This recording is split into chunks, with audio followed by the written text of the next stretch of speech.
Buenos días. Bueno, el día de hoy les quiero dar a conocer dos noticias importantes que se han dado a conocer en las últimas horas en el país y que son bastante relevantes. La primera de ellas es el proceso que se lleva a cabo contra Álvaro Uribe Vélez por manipulación de testigos y que no ha podido llegar a buenos términos porque los fiscales que han designado han servido más para protegerlo que para acusarlo como le correspondería al ente acusador, en este caso la fiscalía. Recordemos que el último fiscal delegado se declaró impedido para proceder en este caso, pero veamos los antecedentes del impedimento del último fiscal delegado para luego ver un video muy corto para tener un mayor contexto de la situación. Recordemos que el pasado viernes 12 de enero se conoció que el fiscal Salcedo se declaró impedido basado en la denuncia que hizo el reporte coronel de Daniel Coronel, donde alertó que el fiscal asignado al caso en el año 2020 publicó una columna en la que expresó sus opiniones sobre el caso de Álvaro Uribe Vélez. Debido a esto, le notificó formalmente a la Fiscalía General de la Nación, que en aras de garantizar la transparencia e imparcialidad supuestamente, se apartaba del caso por estar impedido. Ahora veamos el video que les había dicho para tener un mayor contexto sobre este asunto. Veamos y escuchemos. El fiscal general de la Nación aceptó el impedimento que presentó el fiscal 12 delegado ante la Corte para conocer el proceso en contra del expresidente Álvaro Uribe Vélez y designó un nuevo funcionario para asumir la causa judicial. Por medio de un comunicado de prensa, el jefe del ente acusador informó que Víctor Salcedo no podrá asumir el caso, pues en el pasado, en una columna de opinión, había criticado la acción penal en contra del también ex senador. Luego de realizar las valoraciones jurídicas sobre el escrito presentado por el fiscal 12 delegado ante la Corte Suprema de Justicia, en el que manifestó estar impedido para abordar el estudio del proceso que se sigue en contra del expresidente de la República Álvaro Uribe Vélez por los delitos de soborno a testigo y fraude procesal, el fiscal general de la Nación encontró configurada una de las causales de ley y declaró fundado el impedimento formulado. No, todas las hipótesis. En ese sentido, Barbosa designó a un nuevo funcionario para que asuma el caso y sea este el que tome la decisión de llamar a juicio al expresidente Uribe Vélez o nuevamente solicite la preclusión del caso en su favor. Y un tema de esos tiene que ser uno muy delicado.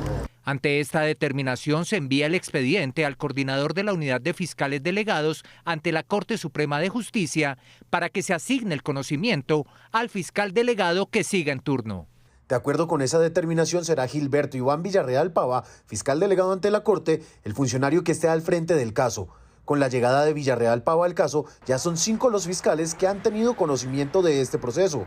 Los dos últimos, Andrés Palencia, que renunció al cargo, y Víctor Salcedo, que se declaró impedido.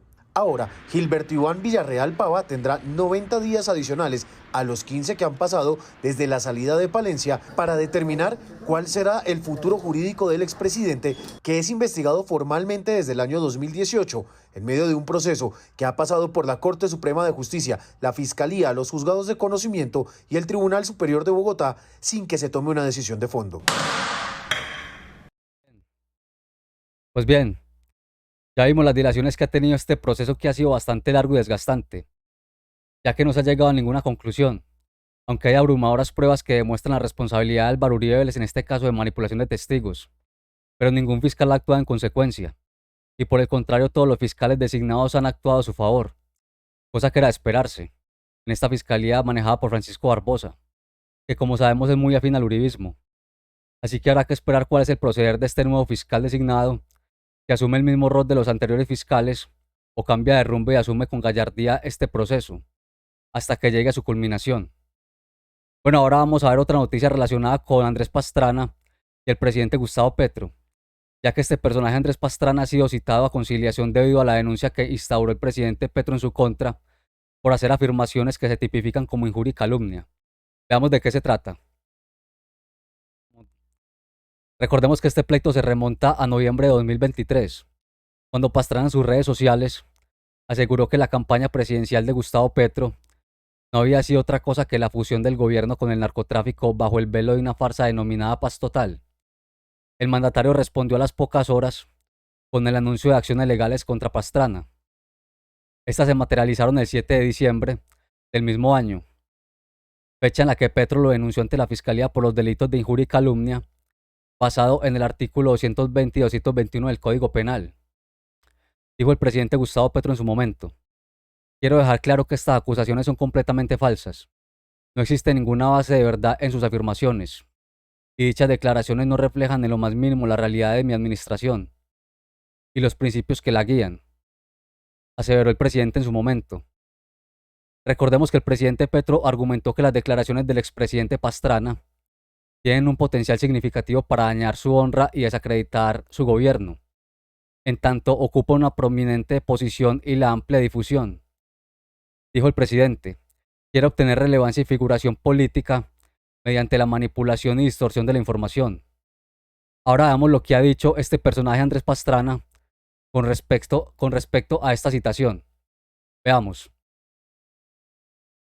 Primero veamos cómo lo reseñó este pasquín de Revista Semana, y apenas se conoció esta importante noticia, salió a darle su respaldo a Andrés Pastrana, porque obviamente son enemigos acérrimos del presidente Gustavo Petro y cualquier cosa que vaya en su contra la amplifican. Dice este pasquín, Pastrana lanza fuerte mensaje a Petro antes de conciliación por demanda. Demostrarle la persecución de este gobierno, aseveró Andrés Pastrana. Ahora vamos a ver lo que escribió este personaje en su cuenta de X. Dice, en la estrategia de Petro Gustavo de silenciar a la oposición, criminalizando la opinión, me citó la Fiscalía de Colombia el 30 de enero a una audiencia de conciliación por la denuncia que interpuso en mi contra. Demostraré ante las autoridades la persecución de este gobierno. No me callará. Y muestra los documentos, los anexa, los documentos de la citación que le hizo la Fiscalía. Obviamente, como era de esperarse, los medios de comunicación hegemónicos le dieron su respaldo a ese personaje, ya que ellos asimilan y asumen que el presidente Gustavo Petro está persiguiendo a la oposición y está cercenando la libre opinión, cosa que no es cierto, sino que lo que este personaje como tal hizo fue injuriar y calumniar, ya que estaba diciendo que el presidente Gustavo Petro había hecho una alianza con los narcotraficantes, en lo que se llama y se conoce como la paz total, cosa que no es así. Pero este personaje de manera insidiosa es lo que trata de dejar en el ambiente, para que muchos colombianos asuman este rol de pensar que esta situación es real, cosa que es una total falacia. Así que ya vimos lo que este personaje escribió en su cuenta de Twitter, perdón, en su cuenta de X, antes conocida como Twitter. Por tanto, debe estar muy preocupado porque no tiene cómo demostrar dichas afirmaciones, ya que son auténticas falacias. Así que esperemos cómo se desenvuelve este caso en particular y esta citación a conciliación con el presidente Gustavo Petro, ya que le quedará muy difícil demostrar obviamente y por tanto tendrá que conciliar porque no tiene cómo demostrar que esto es una alianza con el narcotráfico y que este gobierno está totalmente permeado por él. Así que esperemos cómo se lleva a cabo el 30 de enero esta citación y cómo sale librado este personaje o cómo asume esta conducta de difamación en la cual incurrió contra el presidente Gustavo Petro. Pues bien, amigas y amigos, por hoy dejemos esta información hasta acá. No olviden suscribirse al canal, compartir el video, dejar su like y su opinión en la caja de comentarios. Y nosotros nos vemos en un próximo video con un tema de relevancia para el país. Muchas gracias.